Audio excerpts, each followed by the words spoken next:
사람이 만든 책보다 책이 만든 사람이 더 많습니다. 내비책방. 안녕하세요. 내비책방입니다. 오늘 소개해드릴 책은 AI는 차별을 인간에게서 배운다. 고학수 지음. 서울대학교 법학전문대학원 교수. 21세기 북스입니다. 네, 오늘의 책은 서가명강 22번째입니다. 인간과 기술의 공존을 위해 다시 세우는 정의. AI에 관련된 책인 거라고 생각이 되는데, 저자께서는 서울대학교 법학전문대학원 교수님이라고 하시네요. 법학을 가르치시는 교수님께서 AI에 대해서 혹은 AI와 관련된 뭔가를 쓰시게 되었다는 게 굉장히 흥미롭습니다. 자, 이 책은 학문의 분류부터 소개를 해드려보면 좋을 것 같습니다. 자, 이 책은 사회과학 분야에 법학이 포함이 되어 있고, 법학을 다루고 있는 책입니다. 그 다음으로는 주요 키워드 설명드리겠습니다. 인공지능. 컴퓨터가 인간의 문제 해결 능력이나 의사결정 능력 등을 모방하도록 하는 것을 말한다. 그렇죠. 네. 인공지능은 모방입니다. 인간처럼 행동하는 것이죠. 인간의 학습 능력과 추론 능력, 지각 능력, 자연 언어의 이해 능력 등 다양한 능력을 컴퓨터 프로그램으로 구현하는 형태로 구체화된다. 연구가 축적되고 기술이 발전하면서 인공지능의 개념과 범위 또한 변화하고 있다. 정형 데이터. 흔히 표의 형태로 정리되고 관리될 수 있는 정량적 데이터를 말한다. 체계적인 관리가 상대적으로 쉬운 유형의 데이터다. 엑셀과 같은 스프레드시트를 통해 정리될 수 있는 데이터는 대체로 정형 데이터다. 관계형 데이터베이스를 구축하여 정리와 분석, 활용이 원활하게 이루어지도록 할 수 있다. 그 다음으로는 비정형 데이터가 있습니다. 비정형 데이터는 그림이나 영상처럼 정의된 구조가 없이 정형화되지 않은 데이터를 말한다. 동영상 파일, 오디오 파일, 사진, 메신저 대화, 메일 본문 등이 이에 속한다. 일상적으로는 점차 더욱 늘어나고 있는 유형의 데이터이고 분석을 통해 풍부한 함의를 도출할 수 있는 잠재력이 많은 데이터이기도 하다. 다른 한편, 전통적인 관계형 데이터베이스 방식으로는 관리가 어렵고 실제로 유용한 함의를 도출하는 과정이 쉽지 않을 수 있다. 다음은 확증 편향입니다. 개인이 자신의 생각과 일치하거나 일관성을 보이는 정보를 선호하거나 좀 더 잘 기억하거나 좀 더 적극적으로 찾아보는 등의 경향을 말한다. 미디어의 이용과 관련해서는 이용자들이 자신의 생각에 부합하는 정보를 더 빈번하게 또는 선택적으로 접하게 되면서 자신의 평소 선호나 성향을 더욱 강화하게 될 가능성에 관해 주로 언급된다. 여러 맥락에서 나타날 수 있는 다양한 현상을 총체적으로 언급하는 표현인데 구체적인 개별 현상을 두고 확증 편향이라 부를 수 있을지에 관해서는 적지 않은 논란이 존재할 수 있다. 확증 편향은 다양한 부분에서 많이 거론되는 말인 것 같습니다. 그러니까 내 생각과 일치하거나 일관성을 보이는 어떤 것들을 선호하거나 그러니까 나에게 좀 치우쳐져 있는 것들, 그런 것들을 좀 나랑 가까운 것들, 내가 선호하는 것들을 더 적극적으로 찾아보는 그런 성향, 경향을 말한다. 이 정도로 생각하면 되지 않을까요? 근데 저 같은 경우에는 이제 자동으로 추천되는 알고리즘을 이 확증 편향을 더 가속화시키는 것으로 생각을 하고 있는데 그러니까 다양성이 조금 말살되는, 다양성을 차단하는 그런 게 바로 이 확증 편향이 아닐까 싶네요. 다음은 프로파일링입니다. 개인의 특징에 관해 정보를 수집하고 분류하여 유형화하는 것을 말한다. 예를 들어 소셜미디어 이용자들로부터 다양한 정보를 수집한 뒤 분석 과정을 거쳐 이용자들을 유형화하는 것이다. 이로부터 이용자 유형별로 맞춤형 서비스를 제공하는 등의 작업을 하게 된다. 여기서 나오네요. 알고리즘이라고 우리는 알고 있지만 프로파일링이라고 하는 것을 더 적합하지 않나 싶은데, 이 과정은 이용자 개개인에 대한 상세한 파악을 하는 과정을 반드시 의미하진 않는다. 오, 그보다 이용자들을 그룹화하여 통계에 기반한 일반화와 추론을 하는 것을 의미한다. 비슷한 특징에 관한 정보를 수집해서 어떤 그룹화해서 추론을 하는 것을 목적으로 하고 있는 것 같습니다. 다음에 다룰 단어가 알고리즘입니다. 연산 등 정해진 목적의 달성을 위해서 밟아야 하는 단계들에 대해 구체화하여 정해놓은 것을 말한다. 자, 정해놓은 것을 말한다는 것이 핵심이겠네요. 자, 어떤 결과가 나오면 그것을 딱 정해버리는 겁니다. 자, 이렇게.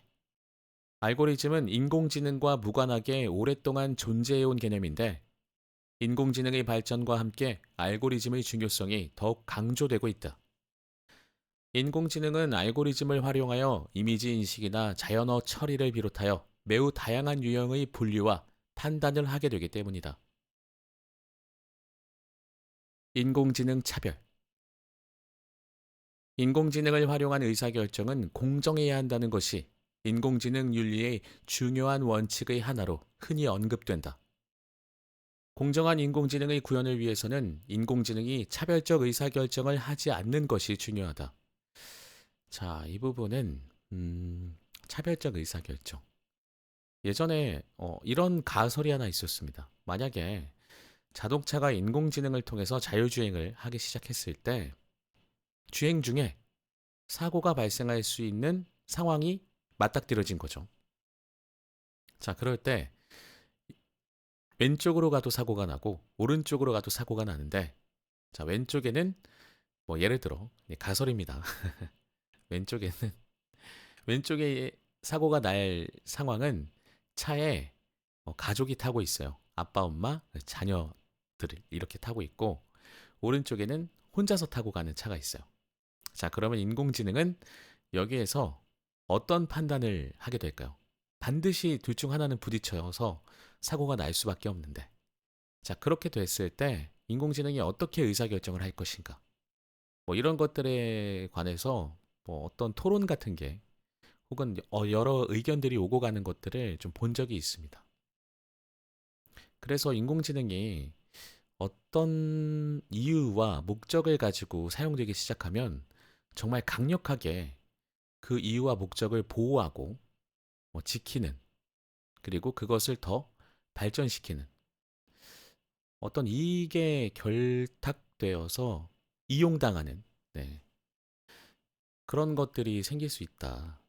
그런 어떤 가설을 본 적이 있습니다. 쉽게 말하면 돌려서 얘기하지 않겠습니다. 돈 많은 사람, 권력이 있는 사람을 더 우선적으로 선별해서 그렇지 않은 사람을 네,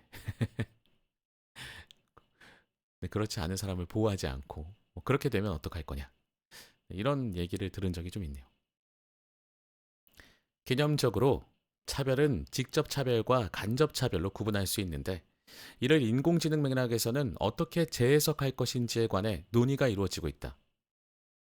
인공지능 차별의 개념은 실제로는 매우 다양한 개념 지표를 포괄할 수 있어서 이로부터 어떻게 측정 가능한 지표를 도출할 것인지, 그리고 다양한 공정성 지표를 어떻게 체계화하여 정리할 것인지에 관해서도 논의가 진행되고 있다. 인공지능을 통해서 차별이 이루어진다면 좀 많이 무서울 것 같습니다. 소위 말해서 기득권들을 보호하는 역할로서 인공지능이 만약에 사용이 된다면, 안 그래도 권력자에게 우리가 대항하는 것이 힘들고, 그리고 부자에게 대항하는 것이 힘든데 자본주의 사회를 살다 보니까 그렇게 되는 것이죠. 인공지능까지 거기에 가세하게 된다면 그 격차는 더욱 심화될 것으로 예상이 되기 때문에 그런 생각들을 좀 해보게 되네요. 자, 그러면 목차 확인해 보겠습니다. 자, 목차는 다 읽어드려도 되겠네요. 자, 이 책을 읽기 전에 학문에 분류해드렸고요. 주요 키워드 설명드렸습니다. 들어가는 글, 인공지능 시대, 다시 정의란 무엇인가? 일부, 우리는 이미 인공지능 세계에서 살고 있다. 자, 우리는 이미 인공지능 세계에서 살고 있습니다. 어, 우스갯소리로 제가 친구들하고 있을 때 그런 얘기를 한 적이 있는데, 이미 우리는 인공지능의 지배를 받고 있다. 왜냐하면 갑자기 시계에 알람이 울려서 나도 모르게 시계에서 명령한 대로 자리에서 일어나서 스트레칭을 하게 되는 상황이 있죠. 네, 일어날 시간이에요. 뭐 스트레칭 할 시간이에요. 인공지능이 시킵니다. 그럼 우리는 그것을 행하죠. 네, 우스갯소리입니다. 인공지능을 둘러싼 뜨거운 쟁점들. 쉽게 보는 인공지능 작동 원리. 이것도 네, 좀 흥미롭습니다. 인공지능이 도대체 어떻게 작동하는 거지? 네, 마저 좀 살펴볼게요. 데이터 수집. 누구도 피할 수 없다. 자, 데이터 수집은 개인정보일 것 같아요. 제 생각엔. 여기에 대해서 법적 근거, 뭐 제재 이런 것들이 제대로 마련이 되어 있는지는 모르겠습니다만 저는 개인적으로 인스타그램도 하지 않거든요. 그냥 하기 싫어서 안 하기는 하는데 제 어떤 일상이나 이런 것들을 굳이 보여주고 싶은 생각도 없고 누군가 알기 원하지 않습니다. 그래서 안 하지만 그럼에도 불구하고 어디선가에서는 제 데이터들이 다 수집되고 있을 것이다. 개인정보 보호 동의 막 이런 거 있잖아요. 그리고 뭐 마케팅 동의. 정말 짜증이 많이 납니다. 그런 것들 때문에. 자, 그리고 Q&A. 네. 서감영강에서는 웬만하면 각 부의 마지막에 Q&A로 묻고 답하기 코너를 네, 마련하고 있습니다. 앞으로는 소개에서는 생략하도록 하겠습니다. 묻고 답하기는 2부 인공지능 어디까지 왔나? 인공지능이 우리를 채용하게 된다면 와, 이건 좀 무섭습니다. 인공지능이 우리를 채용하게 된다면 그런데 한편으로는 인공지능이 채용을 하게 되면 좀 공정할 수 있지 않을까요? 그런 생각이 좀 문득 듭니다. 자, 공교롭게도 그 다음 장이 인공지능 기술은 공정한가? 다음은 데이터를 활용한 개인 신용조회. 개인 신용조회는 요즘에 인터넷 뭐 어플, 웹사이트를 통해서 간편하게 할 수가 있죠. 3부, 새로운 시대의 과제, 알고리즘 공정성과 차별 금지. 그래요. 인공지능은 차별 없이 사용되어야만 네, 올바르게 사용될 수 있다고 생각하고 만약에 차별이 생기는 순간 그 차별로서 생기는 이익을 맛본 사람들은 더더욱 그것을 사용하려고 하지 않을까 싶습니다. 그게 좀 무서운 부분이에요. 제가 가장 두렵다고 생각하는 부분인데 다음 장은 공정성은 곧 차별의 문제. 인공지능 윤리의 화두, 투명성과 설명 가능성. 빅데이터 인공지능 시대의 프라이버시. 4부 인공지능이 인간에게 정의와 윤리를 묻다. 이 부분이 핵심이겠네요. 인공지능 윤리 논의. 무엇을 담고 있나? 인간이 학습하듯 인공지능도 학습한다. 인공지능 기술을 신뢰할 수 있기 위하여. 나가는 글 인공지능 논의의 분기점에서 마지막에 주석이 있습니다.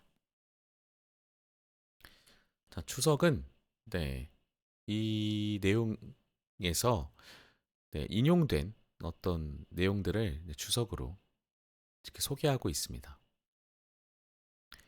자, 그러면 우리는 오늘 어떤 부분을 한번 함께 읽어보면 좋을까요? 위에서 저는 인공지능 작동 원리가 좀 궁금하긴 했는데, 인공지능 작동 원리보다는 그래도 이 저자분의 생각이, 설명보다는 생각이 좀 궁금하다는 네, 판단이어서, 인공지능의 기술은 공정한가? 이것을 한번 소개해드려 보면 어떨까 싶습니다. 공정한가? 공정한 사회 누구나 꿈꾸죠. 그리고 이 책의 제목도 AI는 차별을 인간에게서 배운다라고 했기 때문에 이 공정, 차별 이것에 관한 주제를 다뤄보면 좋을 것 같습니다. 저는 그래요. 네, 인공지능 기술은 공정한가? 오늘은 이 장을 소개해드리겠습니다.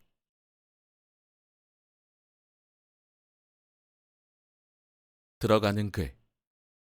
인공지능 시대. 다시 정의란 무엇인가? 인공지능은 이제 이 시대를 대표하는 기술적 흐름이 되었다. 기술의 성숙도가 높아지면서 알게 모르게 일상생활의 일부에 인공지능 기술이 계속해서 스며들고 있다. 스마트폰을 이용하여 문자 메시지를 보내는 과정에서 추천 표현이 제시되는 것도 인공지능 기술이 이용되는 것이고, 동영상이나 영화 서비스의 제공 과정에서 추천이 이루어지는 것에도 인공지능이 이용된다. 인공지능은 배달 로봇이나 안내 로봇, 자율주행차 등의 하드웨어에 장착되어 작동되기도 한다. 더 나아가 금융이나 의료를 포함하여 전통적으로 높은 전문성이 요구되어 온 영역 또는 민감성이 높은 영역에서도 인공지능의 활용도는 높아지고 있다. 인공지능은 이처럼 대학교 연구실이나 기업의 연구부서를 벗어나 사회생활의 일부가 되고 있다. 그와 함께 인공지능이 우리의 일상을 어떻게 바꾸고 있는지, 어떤 사회적 시각에서 인공지능을 바라봐야 할지에 관한 문제의식이 점차 더욱 중요하게 대두되고 있다. 인공지능은 여러 가지로 우리의 생활을 편리하게 해줄 기술인 것이 분명하지만, 그와 동시에 사회에 본격적으로 도입되는 과정에서 자칫하면 여러 가지의 부작용을 불러일으킬 가능성도 있다. 그런 점에서 앞으로 인공지능이 일상화되는 시대를 맞이하면서 어떤 자세로 이를 받아들일지에 관해 관심을 가지는 것은 매우 중요하다. 어떤 판단이 내려지는지에 따라서 인공지능은 우리의 삶을 매우 윤택하게 해주는 도구가 될 수도 있고, 반대로 인공지능이 우리의 삶에 도움이 되지 않거나 경우에 따라서는 삶을 더욱 힘겹게 할 가능성도 있다. 이러한 사회적 판단은 개개인의 삶은 물론 국가적인 차원에서도 중요한 것이다. 세계의 많은 나라가 국가 정책적인 차원에서 인공지능에 적극적인 관심을 표명하고 투자 전략을 마련하고 있는 한편, 이들 나라들이 그리고 있는 인공지능의 미래상은 제각기 다른 모습인 것이 현실이다. 어떤 미래상을 그리면서 인공지능에 대한 정책적 판단을 하는지에 따라 개별 국가의 사회상도 달라지고 국가 경쟁력도 달라질 전망이다. 그런 점에서 인공지능의 사회적 영향을 어떻게 바라볼 것인지는 지극히 개인적인 차원의 판단인 동시에 국가 정책적인 판단이기도 하다. 따라서 인공지능 기술이 본격적으로 사회에 도입되고 있는 현 시점에 사회적인 관점에서 이를 어떻게 바라볼 것인지 정리하는 것은 여러모로 중요하다. 인공지능을 바라보는 시각은 실로 매우 다양하다. 인공지능이 가져올 장밋빛 유토피아를 그리는 시각도 있는 한편, 반대로 커다란 우려를 보이는 시각도 있다. 그런데 어느 쪽이건 극단적인 시각은 적지 않은 경우에 기술의 현 주소에 대한 이해 부족을 반영하는 것일 가능성이 높다. 이 책은 이런 간극을 채우기 위한 시도의 일환이다.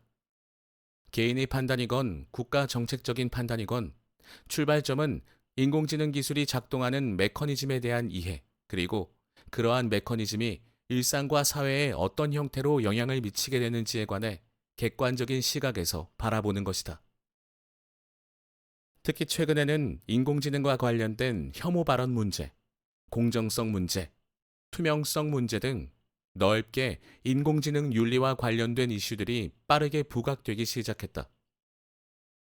이는 인공지능 기술의 본격적인 도입 과정에서 우리 사회가 필연적으로 마주칠 수밖에 없는 중요한 이슈들이다. 이러한 이슈들을 얼마나 지혜롭게 정리해 가는지에 따라 우리의 미래는 매우 밝은 것이 될 수도 있고, 그 반대로 암울한 것이 될 가능성도 열려 있다. 인공지능을 둘러싼 빠른 변화는 무한한 가능성을 열어주는 것이기도 하지만 자칫하면 불필요한 혼란과 불안감을 야기할 가능성도 있다. 이 책을 통해 어떤 유용한 가능성이 열려 있는지, 그리고 정당한 문제 제기를 할 수 있는 것은 어떤 유형의 이슈들인지 가늠하는 데 도움이 되기를 바란다. 그리하여 우리 사회가 인공지능을 품은 밝은 미래를 만들어갈 수 있기를 바란다. 이 책을 준비하기 위한 첫 논의는 일찌감치 2019년에 시작되었다. 실제 강의를 기초로 하여 이를 책으로 엮는 작업을 구성했던 것인데, 2020년 들어 코로나19로 인한 사회적 거리두기가 진행되면서 한 차례의 강의만 진행한 뒤 나머지 강의는 무기한 연기되었다. 결국 2021년 들어 청중이 없는 형태로 새로이 강의를 녹화하게 되었고, 그로부터 원고 작업이 진행되었다. 이런 과정 속에서 계속 관심을 보여주신 21세기 북스 관계자 여러분께 감사의 뜻을 전한다. 특히 첫 단계에서 많은 아이디어를 내고 도움을 주신 장보라 전 본부장님, 그리고 실제로 근사한 책자로 만들어내는 과정에서 많이 애써주신 이지혜 과장님께 감사드린다. 원고 초고를 읽고 유용한 의견을 제시해준 임도균 변호사와 장호준 박사 과정생에게도 감사의 말씀을 드린다. 2022년 1월 고학수. 네. 이 저자분께서, 교수님께서 이 책을 준비하시게 된 이유를 우리가 들어가는 글에서 함께 알아봤습니다.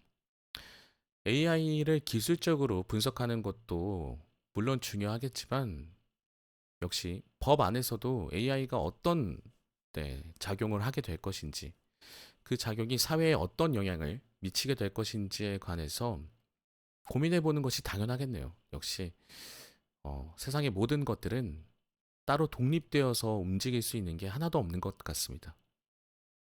네, 따로 독립되어서 움직이는 게 제 생각인 것 같습니다. 저는 왜 이 생각을 못 했을까요? 예, 교수님께서는 AI 이걸 법적으로 어떻게 바라보면 좋을까? 법학 안에서 이것을 어떻게 풀어보면 좋을까 하고 고민하고 계시는 동안 저는 AI는 AI일 뿐. 네, 따로 독립되어서 혼자 걸어가고 있는 내비채빵입니다. 자, 그러면 제가 북마크를 해두었던 곳을 찾아서 인공지능 기술은 공정한가? 함께 읽어보겠습니다. 불공정 논란 잇따르는 AI 알고리즘. 이제 추천 알고리즘을 살펴보자. 추천 알고리즘은 일상의 다양한 인터넷 활동과 관련하여 매우 활용도가 높다. 예를 들어 넷플릭스는 처음 가입할 때 선호하는 영화 몇 편만 표시하면 그 다음부터는 알아서 영상 추천을 해준다. 알고리즘 고도화를 통해 이용자들이 흥미를 가질 법한 영화들을 찾아서 추천해주는 것이다. 유튜브나 인스타그램도 마찬가지다. 개별 이용자가 몇몇 콘텐츠를 찾아서 보기 시작하면 그로부터 관련성이 높은 콘텐츠를 선별하여 추천해준다. 이러한 추천 알고리즘을 작동을 통해 정보의 바닷속에서 이용자가 관심을 가질 법한 콘텐츠를 찾아내서 제공하는 것이 가능해진다. 그런 만큼 추천 알고리즘은 인터넷의 작동에 있어 현실적으로 매우 중요한 역할을 한다. 그렇겠죠. 아무래도 정보가 너무 많기 때문에 이 알고리즘을 통해서 나의 선호도를 확인을 한 후에 거기에 관련이 있거나 좀 가까운 것들을 제가 추천을 받기 시작하면, 그러면은 시간이 좀 매우 줄어들겠죠. 네. 내가 원하는 자료를 찾아 헤맬 시간을 확실히 줄일 수 있을 겁니다. 다른 한편, 일단 이용자가 보기 시작한 콘텐츠에 대해 그와 유사한 콘텐츠를 계속 찾아서 추천하는 것으로 인해 편향이나 쏠림 현상이 크게 나타나는 우려의 시각도 있다. 아까 확증 편향이라는 키워드를 살펴보았습니다. 더 나아가 추천 알고리즘의 작동으로 인해 확증 편향이 나타난다거나 이용자가 중독에 빠지는 상황이 발생하는 것은 아닌지에 대한 문제 제기도 나타난다. 추천 알고리즘과 관련하여 국내에서 주기적으로 사회적 또는 정치적 논란이 발생하게 되는 영역 하나는 인터넷 플랫폼을 통해서 뉴스를 보게 되는 메커니즘과 관련된 것이다. 뉴스 추천 메커니즘이 객관적이고 공정한 것인지에 대한 논란은 반복적으로 우리 사회의 이슈가 된다. 논란의 일부는 뉴스 추천의 과정에서 사람에 의한 자기적인 개입이 있는 것은 아닌지에 관한 의심이나 주장에서 출발한다. 이에 대해 인터넷 플랫폼들은 대체로 인공지능을 활용하여 추천 알고리즘을 고도화하고 자동화된 메커니즘을 도입하는 방향의 의사 결정을 하고 있다. 그룹별 또는 개인별로 각기 다른 뉴스가 노출될 수 있도록 맞춤형 서비스를 강화하는 방향의 기술 고도화를 시도하기도 한다. 과연 추천 알고리즘이 원활하게 작동하고 더욱 고도화되면 더 이상 공정성을 둘러싼 문제 제기는 생기지 않을까? 현재의 정황으로는 적어도 당분간 그러한 문제 제기가 잦아질 것 같지는 않다. 오히려 추천 알고리즘의 활용도가 늘어나면서 논란은 더욱 다양한 맥락에서 나타날 가능성이 있다. 예를 들면 앱을 사용하여 택시를 부르는 서비스에 관련하여 카카오티 앱을 이용하여 택시를 부르면 카카오 택시에 더 우호적인 배차를 하는 것 아닌가 하는 의심이 제기된 바 있다. 이에 대해 카카오 측에서는 인공지능 알고리즘을 이용하여 배차를 하기 때문에 인위적인 개입의 여지는 없고 카카오 택시에 대한 우호적인 배차를 하는 것도 아니라고 반박했다. 음식 배달 서비스를 둘러싸고 문제 제기가 나오기도 했다. 알고리즘이 이용되면서 이동거리가 먼 엉뚱한 곳이나 그 이외의 라이더 입장에서 불편한 곳으로 배차가 이루어진다는 주장이 나타나기도 했고, 알고리즘을 이용한 추천 경로 안내가 부정확하다는 주장도 제기된 바 있다. 이에 대해 알고리즘의 활용도가 늘어나면서 라이더의 교통사고 비율이 낮아졌다거나 하는 알고리즘의 유용성을 정당화하는 설명이 제시되기도 했다. 전자상거래의 영역을 보자. 전자상거래에 있어서도 추천 알고리즘은 매우 중요한 역할을 한다. 국내와 해외 모두 마찬가지다. 전자상거래 업체 중에서 전 세계적으로 가장 주목을 많이 받는 회사는 아마도 아마존이라고 할 수 있을 텐데, 아마존은 일찍부터 추천 알고리즘을 고도화해온 회사로 꼽힌다. 실제로 아마존을 통해 발생하는 매출의 35% 정도가 추천에 기초한 것이라는 보고가 있기도 하다. 전자상거래의 경우에 이용자가 물건을 검색하면 그 결과를 어떻게 배열하여 보여줄 것인지가 매우 중요한 이슈가 된다. 매출과 관련해서는 이용자가 관심을 가질 법한 상품을 검색 결과의 첫 페이지에 노출되도록 하는 것이 중요하다. 첫 페이지 중에서도 상단에 노출되는 것이 중요하다. 이용자가 상품에 대한 검색을 하면 이에 대해 흔히 관련도 점수를 부여하여 검색 결과에 대한 노출의 순서와 방식을 정하게 된다.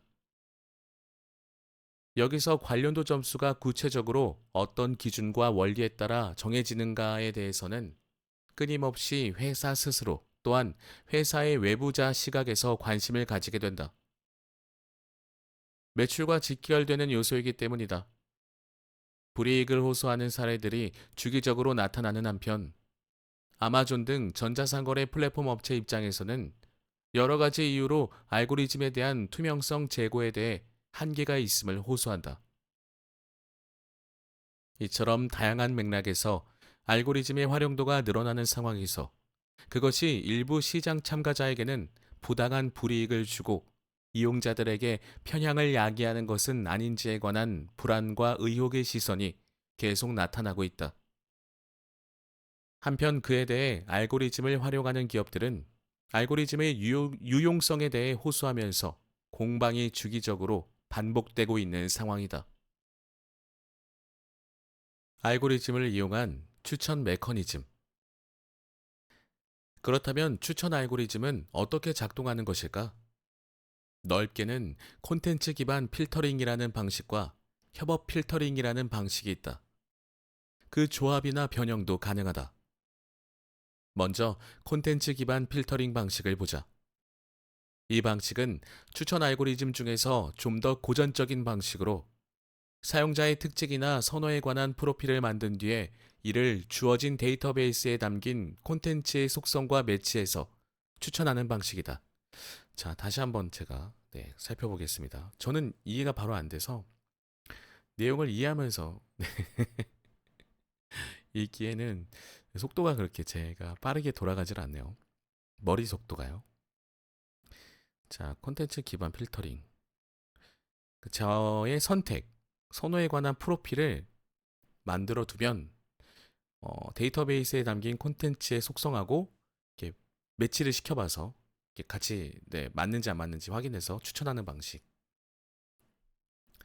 예를 들어 사용자가 어떤 노래를 들었는지 파악하여 그중 많이 들은 장르가 힙합이라고 하면 사용자의 노래 취향을 힙합이라고 판단해서 새로운 힙합 노래가 나오면 추천해주는 방식이다. 아, 그러니까 제가 선택했던 것들에 대한 데이터를 가지고 있다가 그것에 맞게 추천해주는 것이죠. 구체적인 추천의 과정에서는 유사도 점수를 계산하여 추천의 순위를 정하게 된다. 이 방식이 잘 작동하기 위해서는 사용자의 특징이나 선호를 잘 파악하여 정확한 프로필을 만들어 두는 것이 중요하다. 또한 이와 매치가 되는 데이터베이스에 담긴 콘텐츠에 대해 정확한 분류가 되어 있고 그에 대해 레이블링이 잘 이루어져 있다는 것이 중요한 전제가 된다. 그렇죠. 그러니까 제가 막 힙합도 들었다가 발라드도 들었다가 했는데 이 알고리즘이 내가 힙합을 한 번 더 들었다 그래서 이 사람은 힙합만 좋아해라고 만약에 생각을 하게 된다면 정확하게 발라드는 다 추천하지 않고 그렇게 되면 안 되니까. 이러한 전제가 제대로 충족이 되지 않는다면 추천 알고리즘이 작동하더라도 사용자가 관심을 보이지 않을 법한 엉뚱한 추천이 발생할 확률이 커질 것이다. 콘텐츠 기반 필터링과는 차별화되는 중요한 방식으로 협업 필터링 방식이 있다. 협업 필터링이 있습니다. 이 방식은 상대적으로 최근에 들어와서 고도화되었고 그러면서 활용도가 더욱 높아진 알고리즘이다. 유사한 속성을 가진 사용자들 사이의 선호나 취향에 관한 데이터를 추출하여 이로부터 개별 사용자의 선호나 취향에 관한 예측을 하는 방식이다. 아, 궁금하네요. 예를 들어 사용자 A와 B의 구매 패턴을 비교했을 때 10개의 물건 중 1에서 8번까지는 구매 패턴이 똑같은데 9번의 경우 사용자 A는 구매하고 사용자 B는 구매하지 않았다면 사용자 B에게 9번 구매를 권유하는 것이다. 아, 유사한 사람들끼리 이렇게 파악을 해서 알고리즘 추천을 하는 방식이네요. 사용자 A는 구매하지 않았다면 10번 물건은 사용자 A에게 추천하는 것이다. 반대로 비슷한 A와 B의 취향을 선택해서 뭐 이런 거 있잖아요. 우리 인터넷 쇼핑하다 보면 이 물건을 구입하신 분들이 이 물건도 구입했답니다 하고 추천해 주는 것들이 있죠. 아마 그것을 말하는 것 같습니다. 자, 그리고 나서 다음 페이지에 보니까 그림으로 이게 표시가 되어 있는데 자, 내비가 힙합 노래를 좋아하면 다른 힙합 노래를 저에게 추천해 주는 방식을 콘텐츠 기반 필터링이라고 하고요. 협업 필터링은 내비가 사과랑 빵을 구매했는데 다른 사람도 사과랑 빵을 구입했어. 근데 저는 사과랑 빵을 구입하면서 커피도 구입을 했어요. 그럼 다른 똑같이 사과랑 빵을 구입한 사람이 커피를 구매하지 않은 상황에서 저는 커피를 구매했기 때문에 이 사람에게도 이 커피를 추천하는 것이죠. 재밌습니다. 이 물건을 구매하신 분들이 이 물건도 구입했답니다 하고 추천을 해주는 거죠. 즉, 구매 패턴이 비슷한 사람을 골라 그중 다른 값을 보이는 항목을 찾아서 이를 다른 사람에게 추천하는 방식이다. 협업 필터링은 활용도가 계속 늘어나고 있다. 협업 필터링 방식의 알고리즘이 효과적으로 작동하기 위해서는 유사한 특징이나 선호를 가진 그룹 구성원들이 존재하고, 이러한 그룹에 속하는 구성원들의 선호 구조에 대해 상세한 파악이 가능해야 한다. 알고리즘을 이용한 추천 메커니즘에는 협업 필터링과 콘텐츠 기반 필터링이라는 두 가지 메커니즘이 주로 언급되지만, 실무적으로는 이 두 가지 방식을 조합하기도 하고 그 이외에도 다양한 추가적 응용이나 변형이 이루어지고 있는 것으로 보인다. 개인화된 가격, 가격 차별은 선일까, 악일까? 아, 그렇죠. 이거 특히나 뭐 항공권이라든지 호텔, 네, 숙박료, 여행 많이 다니시는 분들은 뭐 그런 것들 많이 말씀하시더라고요. 내가 여행을 가기 위해서 너무 많이 알아보면 점점 더 가격이 올라간다고. 소비자들에게 어떤 상품과 서비스를 추천할 것인지도 중요하지만, 가격을 어떻게 책정하여 제시할 것인지도 중요하다. 같은 상품에 대해 모든 소비자에게 같은 가격을 책정해야 할까? 또는 개별 소비자별로 선호와 그 이외의 여러 요소들을 고려하여 같은 상품일지라도 다른 가격을 부여하는 것이 좋은 것일까? 인공지능 기술이 발전하면서 적어도 이론적으로는 같은 상품에 대해서도 소비자별로 다른 가격을 책정하는 것이 어렵지 않은 상황이 되고 있다.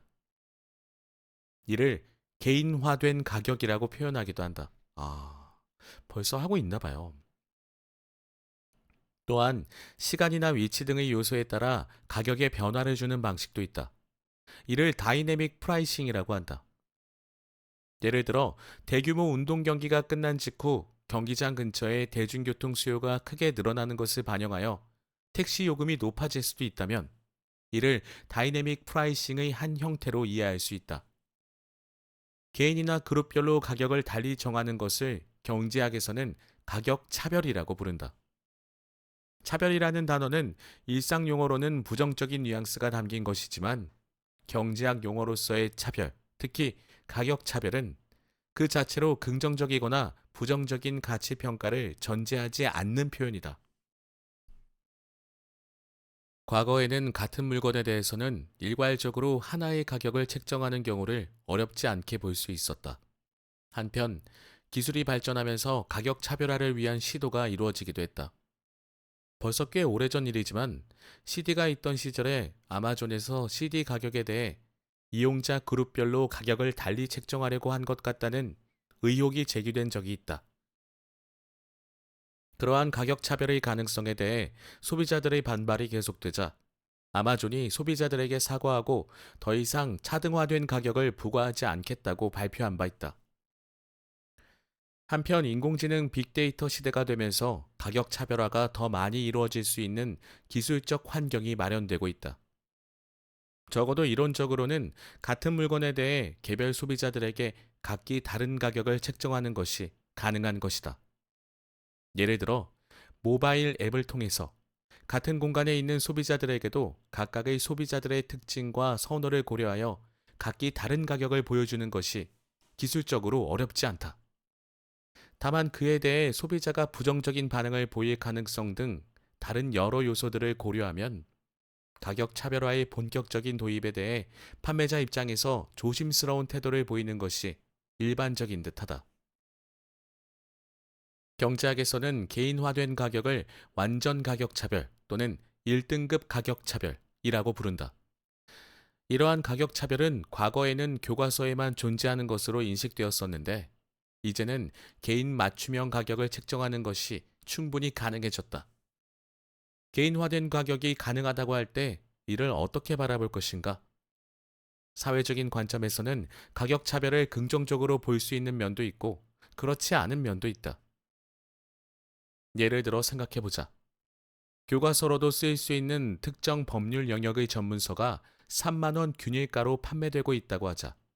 만일 가격 차별이 시행된다면 고객에 대한 분석을 하여 책 가격이 3만 원이 아니라 5만 원이어도 기꺼이 살 것으로 보이는 변호사에게는 5만 원에 팔고, 3만 원도 부담스러운 학생이라면 2만 원으로 가격을 낮춰 파는 것이 가능해진다.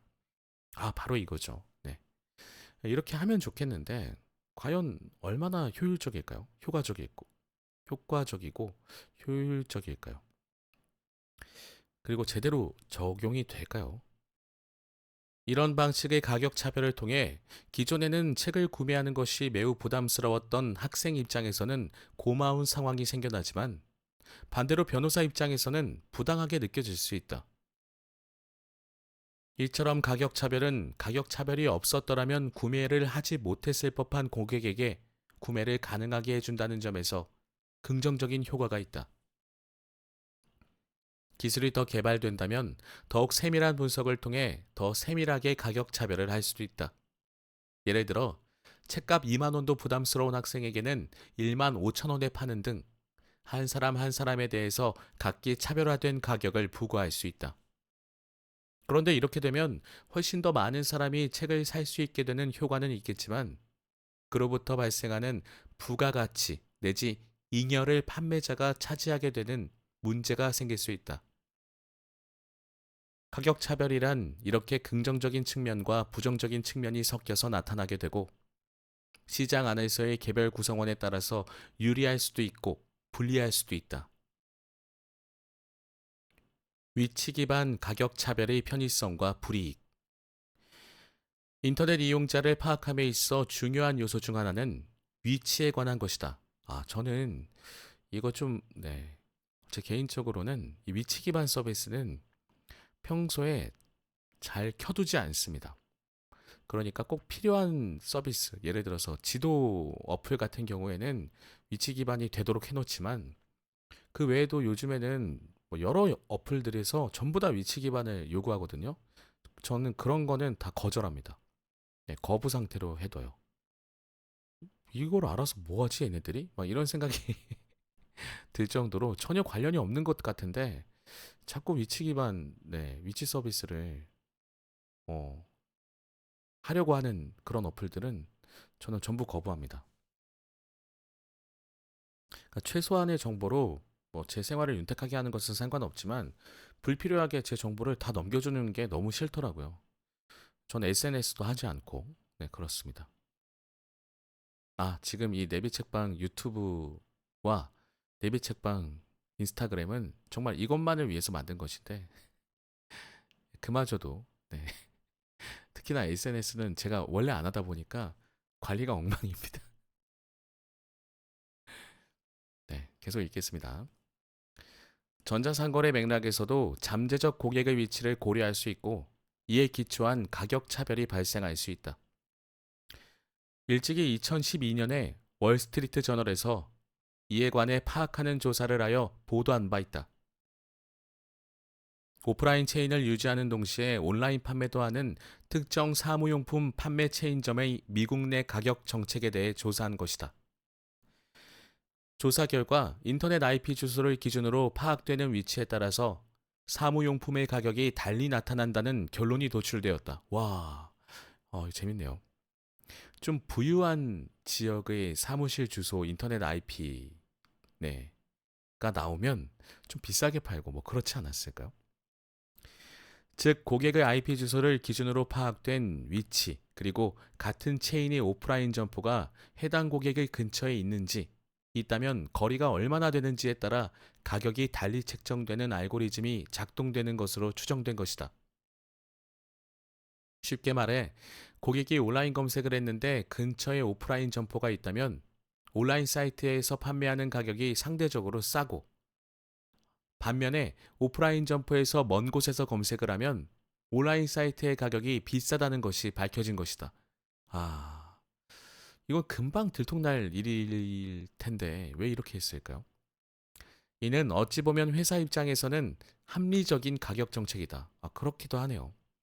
왜냐하면 고객 입장에서는 온라인으로 주문을 할지 오프라인 매장에 직접 가서 구입할지 고민이 될 수 있는데 만일 오프라인 점포가 멀리 떨어져 있다면 매장에 직접 찾아가는 것은 번거로운 것이 될 수 있으므로 가급적 온라인을 통해 주문하고자 하는 태도가 좀 더 강할 것이기 때문이다. 반면에 오프라인 점포가 가까운 곳에 있을 경우 온라인 가격이 좀 비싸다는 판단이 들면 오프라인 점포에 가서 직접 보고 판단하려 할 태도가 좀 더 쉽게 나타날 것이다. 이를 사회적 맥락을 고려하여 해석해보자. 오프라인 점포를 어렵지 않게 찾을 수 있는 곳은 전문직 종사자가 많이 거주할 법한 지역이다. 사무용품에 대한 수요가 많을 것이기 때문이다. 다른 한편, 오프라인 점포를 찾기 어려운 곳은 수요가 적은 것을 반영하여 사회적, 경제적으로 어려운 환경에 놓인 사람들이 사는 지역일 확률이 높다. 결과적으로 전문직 종사자가 많이 거주하는 지역은 근처에 오프라인 점포도 많을 뿐더러 온라인상에서도 상대적으로 물건값이 저렴하게 나타난다. 반면에 사회 경제적 취약계층이 사는 곳은 거주지 근처에서 오프라인 점포를 찾기도 어려운 데다 온라인상에서도 더 비싼 가격의 물건을 주문해야 하는 상황에 직면하는 것이다. 이러한 현상은 인공지능 알고리즘의 활용도가 높아지면서 계속해서 나타날 가능성이 있다. 이는 개별 기업을 비난한다거나 도덕적 책임을 부과한다고 해서 해결될 수 있는 유형의 문제가 아니다. 다만 어떤 변화가 나타나고 있는지, 변화의 소용돌이 속에서 편리함과 불이익이 어떤 형태로 발현되어 각각의 사회 구성원들에게 어떤 영향을 미치는지에 대해 지속적으로 관심을 가질 필요가 있다. 자, 일단은 AI는 차별을 인간에게서 배운다. 네, 여기까지 좀 소개해 드려 보도록 하겠습니다. 자, 목차를 다시 한번 보고 싶습니다. 이 책 지금 읽어보면서 굉장히 좀 흥미로운데, 우리는 이미 인공지능의 세계에 살고 있고요. 또 인공지능을 둘러싸고 있는 뜨거운 쟁점, 논쟁들도 있습니다. 예를 들면 인공지능이 판결하는 시대가 온다. 판결이라면 법원에서의 판결을 말할까요? 이런 것들도 있고, 참, 그리고 웬만한 그 상담 서비스들도 이제는 인공지능이 어떻게 보면 처리하고 있죠. 그 채팅 상담 서비스 같은 경우에는 인공지능들이 많이 도입이 되고 있죠. 자, 그 다음으로는 데이터 수집, 누구도 피할 수 없다. 저는 이 부분이 좀 무서운 것 같기도 합니다. 제 데이터를 누군가 계속 들여다보고 있다는 것이 좀 그렇게 막 달갑지는 않더라고요. 지금 현재 인공지능의 상태, 기술의 발전 속도는 어디쯤인지 이런 것들도 계속 말씀을 하고 계시고, 인공지능이 윤리 논의 이 부분도 좀 흥미로워 보입니다. 인공지능이 어떻게 사용되는지에 대해서 윤리적으로 문제가 되는지 안 되는지 계속해서 많은 논의가 있을 텐데, 자, 우리가 인공지능을 따로 떼어서 이제는 살 수 없을 정도로 너무 깊이 들어와 있는 것 같습니다. 올바르게 사용하는 것은 너무 좋고 필요한 행동이겠지만, 인공지능이 나쁜 쪽으로 사용되는 것을 계속해서 주시하고 견제하고 또 우리가 감시해야 되지 않을까 싶네요. 오늘의 책 AI는 차별을 인간에게서 배운다였습니다. 다음 시간에도 재미있고 유익한 책으로 찾아뵙도록 하겠습니다. 들어주신 모든 분들 감사드리고요. 항상 건강하시길 바랍니다. 감사합니다.